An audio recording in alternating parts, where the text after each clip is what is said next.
What's happening, guys, and welcome back to Sliced. It's been a really tough week, and I can't imagine the pain and emotions that you guys are feeling, especially if you're black or if you're actively participating in the protests. And I really recommend that everyone actively participates in fighting against injustice around the world.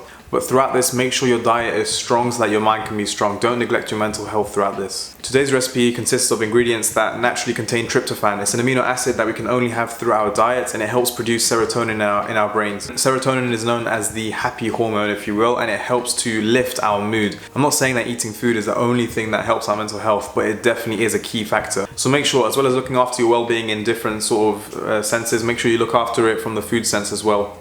So we're starting off with a handful of pistachios, and nuts are a really great source of tryptophan, as well as some tuna, and that comes under oily fish. Oily fish are another great source, and we're also going to use 1 egg white, again another source, 3 really great proteins.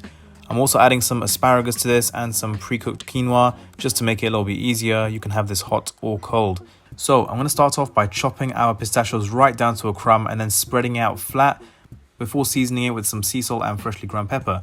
I'm going to use the egg white, just using my finger. I'm going to brush it over the tuna. This is going to create a sort of natural glue, and it's going to help our pistachio stick to it. As you can see, just full of protein. We're going to use that pistachio to form a crust and press that right in before we start cooking.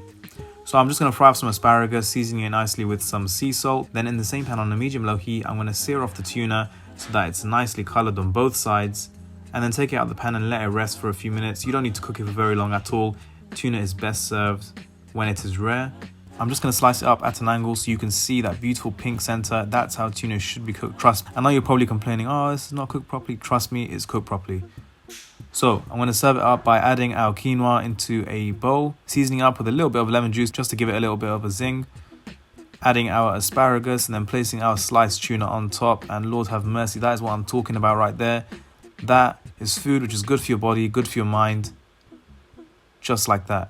So if you guys like that, please like, subscribe, follow me on my socials at slice_YT. I've got some really interesting content coming soon, so make sure you subscribe and make sure you constantly fight against injustice in all forms. I'm going to leave some petitions in the description below, so make sure you support that as well.